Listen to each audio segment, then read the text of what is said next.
lebih galak daripada keputusan presiden. Nggak ada lagi pertek-pertek. Pokoknya pertek keluarkan oleh kementerian harus seizin Presiden Republik Indonesia. Ya. Mudahkan. Ini saya sebetulnya dalam hati, ya benar tadi siapa yang sampaikan, sebetulnya Pak Purbaya ya, ini sebetulnya Pak Presiden Trump mungkin membantu kita ini sebenarnya. Dia maksa kita supaya kita ramping, supaya kita efisien, supaya kita tidak manja, ya kan? Jadi saya benar-benar ini kesempatan. Saya minta ya, ada Menteri Pertanian, ada Menteri Perdagangan, nggak usah ada kuota apalagi semua, nggak ada kuota. Siapa mau impor daging, silakan, siapa aja boleh impor. Saudara-saudara, mau impor apa, silakan, buka aja. Rakyat kita juga pandai kok, ya kan? Jangan bikin kota-kota, habis itu perusahaan A, B, C yang hanya ditunjuk, hanya dia boleh import. Enak aja. Iya kan? Udahlah, kita sudah lama jadi orang Indonesia. Udah nggak pakai, jangan pakai praktek-praktek itu lagi gitu, ya. Karantina. Kalau negara kita negosiasi sebenarnya, kalau dia bisa karantina di negara dia sekian bulan, udah aja lah, nggak usah kita lama-lama lagi karantina, buka aja cepat itu semua. Dan ya kita introspeksi diri ya, kita harus introspeksi diri. Institusi kita harus beres. Ya.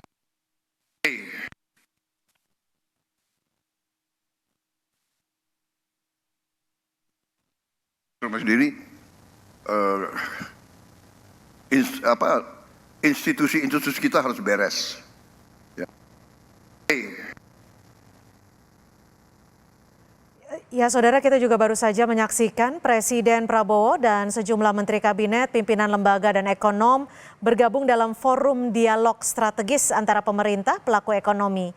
Yang dibahas salah satunya adalah untuk memperkuat sinergi menuju pertumbuhan ekonomi nasional yang inklusif dan berkelanjutan, khususnya di tengah situasi ekonomi global yang dinilai penuh tantangan.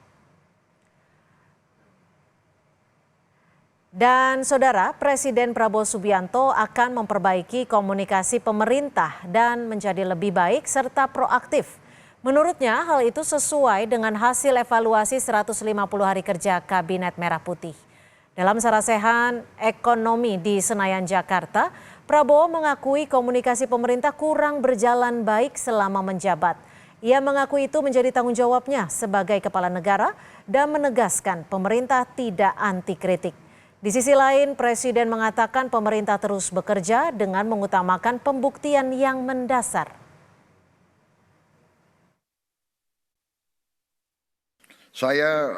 Kemarin saya sadar, beberapa minggu lalu, sudah mulai sadar bahwa komunikasi dari pemerintah yang saya pimpin memang agak kurang. Dan itu adalah tanggung jawab saya. Dan saya ingin memberi penjelasan kenapa. Karena saya menganut filosofi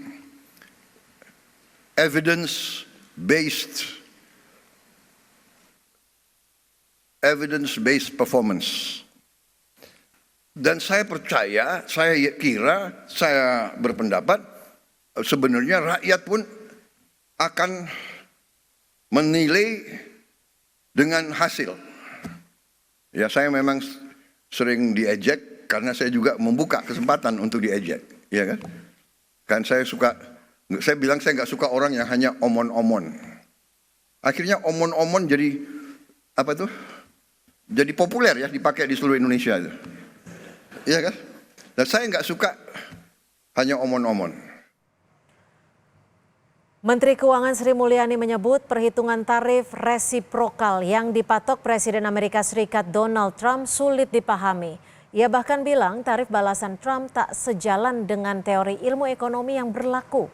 Dalam sarasehan ekonomi di Senayan, Jakarta, Menteri Keuangan menilai kebijakan Trump sebatas jalan menutup defisit anggaran di Amerika Serikat. Atas kebijakan itu banyak negara menyelamatkan ekonomi masing-masing. Meski demikian, ia memastikan kondisi makroekonomi dan APBN masih terkendali. Meski nilai tukar rupiah dan indeks harga saham gabungan sempat bereaksi.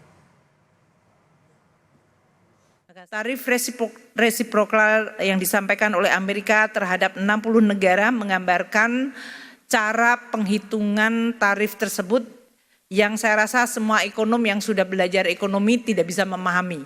Jadi ini juga sudah tidak berlaku lagi ilmu ekonomi. Yang penting pokoknya tarif duluan. Karena tujuannya adalah menutup defisit. Tidak ada ilmu ekonominya di situ. Menutup defisit itu artinya saya tidak ingin tergantung atau beli kepada orang lain lebih banyak dari apa yang saya bisa jual kepada orang lain. Itu is purely transactional. Tiongkok yang tadinya dianggap akan restrain atau menahan diri justru melakukan retaliasi yang sama kerasnya. Dan ini menimbulkan suatu eskalasi, makanya pemburukan di pasar uang dalam 2 hari terakhir ini karena respons kedua sesudah RRT menyampaikan retaliasi. Sesudah RRT menyampaikan retaliasi, Presiden Trump dengan Twitter mengatakan saya akan menaikkan lagi tarifnya menjadi 50%. So ini adalah eskalasi yang belum berakhir dan karena ini sudah menyangkut presiden dengan presiden, biasanya akan sangat sulit untuk face savingnya. Jadi ini adalah situasi yang harus kita hadapi secara sangat open-minded, pragmatik dan pada saat yang sama kita harus agile, harus cepat. Menghadapi kebijakan tarif dagang Trump, Presiden Prabowo akan mendorong langkah negosiasi. Menurut Presiden, kebijakan yang dikeluarkan Trump soal tarif dagang merupakan langkah untuk melindungi rakyat Amerika. Maka langkah serupa juga perlu dilakukan Indonesia. Presiden Prabowo menegaskan Indonesia ingin tetap menjaga hubungan yang adil dan setara lewat langkah negosiasi soal tarif dagang Trump. Presiden Prabowo juga mengutus Menteri Kabinet Merah Putih sebagai delegasi tingkat tinggi ke Amerika Serikat.